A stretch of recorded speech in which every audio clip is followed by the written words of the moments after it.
പ്രധാനമന്ത്രി നരേന്ദ്രമോദി ഇസ്രായേൽ സന്ദർശിക്കും. ഫെബ്രുവരി മാസം അവസാന ആഴ്ചയായിരിക്കും സന്ദർശനമെന്നാണ് സൂചന. 2017 പ്രധാനമന്ത്രി ആദ്യമായി ഇസ്രായേൽ സന്ദർശിച്ചത്. പശ്ചിമേഷ്യയിലെ രാഷ്ട്രീയ സാഹചര്യം ഉൾപ്പെടെയുള്ള വിഷയങ്ങൾ സന്ദർശന വേളയിൽ ചർച്ചയാകും എന്ന വിവരങ്ങളും പുറത്തുവരുന്നുണ്ട്. വിവരങ്ങളുമായി ഐസൻ ജോസ് ഇന്റർനാഷണൽ ഡെസ്കിൽ നിന്നും ചേരുകയാണ്. ഐസൻ, പശ്ചിമേഷ്യയിൽ അതീവ ജാഗ്രതയോടെയുള്ള നയതന്ത്ര സമീപനമാണ് ഭാരതം സ്വീകരിക്കുക. എങ്ങനെയാണ് പ്രധാനമന്ത്രിയുടെ സന്ദർശനത്തെ കാണേണ്ടത്?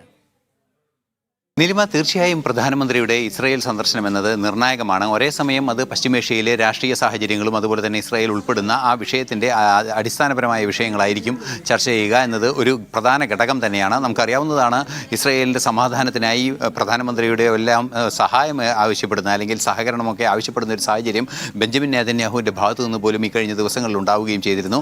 അത്തരത്തിലൊരു പശ്ചാത്തലം നിലനിൽക്കുന്ന ഒരു സാഹചര്യത്തിലാണ് പ്രധാനമന്ത്രിയുടെ ഇസ്രായേൽ സന്ദർശനം എന്നതും ഏറ്റവും നിർണായകമാണ്. നമുക്കറിയാവുന്നതാണ്, രണ്ടാം ഘട്ട സമാധാന ചർച്ചയുടെ ഭാഗമായുള്ള നീക്കങ്ങൾ നടക്കുന്നു ഗാസയിൽ. ആ ഗാസയിൽ നടക്കുന്ന നീക്കങ്ങളുടെ ഭാഗമായി സമാധാന പീസ് കമ്മിറ്റിയുടെ ഭാഗമാകാനുള്ള ഇൻവിറ്റേഷനൊക്കെ ഭാരതത്തിന് ലഭിക്കുന്ന ഒരു സാഹചര്യം ഉണ്ടായിരുന്നു.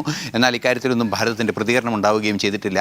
അത്തരത്തിലൊരു സാഹചര്യത്തിൽ തന്നെ കാര്യങ്ങൾ നീങ്ങുന്നൊരു പശ്ചാത്തലത്തിലാണ് 27-28 ദിവസങ്ങളിൽ, അതായത് ഈ മാസം 27-28 ദിവസങ്ങളിൽ പ്രധാനമന്ത്രി ഇസ്രായേൽ സന്ദർശിക്കുമെന്ന റിപ്പോർട്ടുകൾ പുറത്തു വരുന്നത്. മാത്രമല്ല, ഇത് കേവലം രാഷ്ട്രീയ സാഹചര്യം മാത്രമല്ല ചർച്ച ചെയ്യുക, മറിച്ച് ലോകസമാധാനത്തിൻ്റെ വിഷയങ്ങളെല്ലാം തന്നെ ചർച്ച ചെയ്യുമെങ്കിൽ കൂടി രാഷ്ട്രീയ സാഹചര്യങ്ങൾക്കും ലോകസമാധാന വിഷയങ്ങൾക്കുമെല്ലാം അപ്പുറം കാർഷിക രംഗത്തും അതുപോലെ തന്നെ അനുബന്ധ വ്യാവസായിക രംഗത്തും ഇലക്ട്രോണിക് വ്യവസായ രംഗം അതുപോലെ തന്നെ സാങ്കേതിക വിദ്യാ രംഗത്തെല്ലാം തന്നെ മികച്ച സഹകരണം ഭാരതവുമായി ഉറപ്പാക്കാൻ സാധ്യതയുള്ള, അല്ലെങ്കിൽ മനുഷ്യൻ്റെ ദൈനംദിന ജീവിതത്തെ സ്വാധീനിക്കാവുന്ന സാങ്കേതിക വിദ്യ ശേഷിയുള്ള ഒരു രാജ്യം കൂടിയാണ് ഇസ്രായേൽ. സ്വാഭാവികമായും കാർഷിക രംഗത്തൊക്കെ മികച്ച മുന്നേറ്റങ്ങൾ ആധുനികവൽക്കരണത്തിൻ്റെ ഭാഗമായി നേടിയ ഒരു രാജ്യം കൂടിയാണ് ഇസ്രായേൽ. അതുകൊണ്ട് തന്നെ അത്തരത്തിൽ രീതിയിലുള്ള സഹകരണത്തിനുള്ള ധാരണകൾ ഉണ്ടാകും, അല്ലെങ്കിൽ അത്തരത്തിലുള്ള വിഷയങ്ങൾ ചർച്ചയാകുമെന്നും റിപ്പോർട്ടുകൾ പുറത്തു വരുന്നുണ്ട്. ഒരേ സമയം ആഗോളതലത്തിലുള്ള പ്രശ്നങ്ങളും അതുപോലെ തന്നെ ഉഭയകക്ഷി ചർച്ചകളും പ്രത്യേകിച്ച് പശ്ചിമേഷ്യയിലെ സംഘർഷ സാഹചര്യവും എല്ലാം കണക്കിലെടുത്ത് പ്രധാനമായും തീവ്രവാദത്തിനെതിരായ ഉറച്ച നിലപാട് സ്വീകരിക്കുന്ന രാജ്യമെന്ന നിലയിൽ പ്രധാനമന്ത്രി നരേന്ദ്രമോദിയുടെ ഇസ്രായേൽ സന്ദർശനം